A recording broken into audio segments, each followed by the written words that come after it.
आज आपण बनवतोय अतिशय पौष्टिक, शरीराला थंडावा देणारा, घरच्या साहित्यात अगदी पटकन बनणारा प्रोटीन रिच मूग डाळ सलाद। हा आपण ब्रेकफास्टला पण खाऊ शकतो।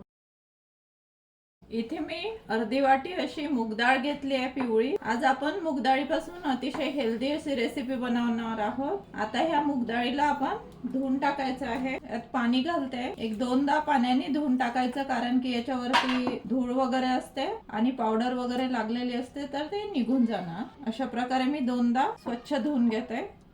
आता हे बघा, मी 2-3दा स्वच्छ पाण्याने धुवून घेतलंय। आता यात पाणी घालायचं, व्यवस्थित पाणी भरून घालायचं, म्हणजे मूग डाळ लवकर फुगल्या जाते। आणि याला 1 तास ठेवून द्यायचं। हे बघा, 1 तास झालाय।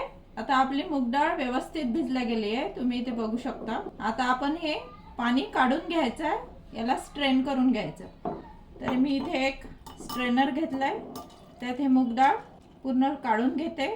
त्यातलं पाणी गळून गेलं पाहिजे, आपल्याला सुकी करून घ्यायची। हे बघा, सगळं पाणी निघून गेलंय। आता आपण हे एकदम सुकी झाली, पाणी नको याच्यात। मूग डाळ मधलं पाणी पूर्ण काढून थोडं सुकवून घेतले आहे। सुकून म्हणजे पाणी पूर्ण स्ट्रेन करून घेतलं आहे, पाणी नको त्यात। इथे मी एक गाजर साल काढून किसून घेतलाय, अर्धी काकडी घेतली आहे, लिंबू घेतलाय अर्धा, आणि मिरची, हिरवी मिरची, मीठ आणि कोथिंबीर। आता आपण हे जे सामान घेतलंय सगळं, ते यात एक एक करून टाकायचं। इथे किसलेलं गाजर घालते, नंतर काकडी, हिरवी मिरची, कोथिंबीर, तर यावरती लिंबू पिळून घ्यायचं आहे।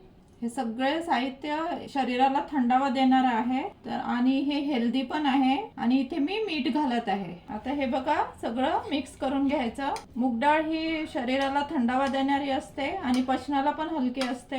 काकडी पण थंड असते, आणि गाजर तर माहीतच आहे हेल्दी आहे तुम्हाला, आणि कोथिंबीर पण थंड असते। त्यामुळे उन्हाळ्यासाठी एकदम बेस्ट सॅलड आहे। जास्त मसाले पण नको, उन्हाळ्यात आपल्याला गरमीचं जास्त मसालेदार खायला नको असतं, पण हेल्दी पण हवाय। तर तुम्ही अशा प्रकारे सॅलड बनवून खाऊ शकता। याला तडका पण देऊ शकतो आपण, पण हा मी तडका न देता तसाच बनवणार आहे। आता यात थोडी मिरपूड घालते। अशा प्रकारे प्रोटीन रिच आपला मूग डाळ सॅलड तयार आहे। एकदा नक्की करून बघा। अतिशय हेल्दी असा हलका फुलका आपला मूग डाळ सॅलड तयार आहे। एकदा नक्की करून बघा। माझे मूग डाळ सॅलडची रेसिपी तुम्हाला आवडली असेल तर लाईक नक्की करा, कमेंट करून कळवा, आणि माझ्या चॅनलला सबस्क्राईब केलं नसेल तर प्लीज सबस्क्राईब करा। अशीच एक नवीन रेसिपी घेऊन भेटूया पुढल्या आठवड्यात। धन्यवाद।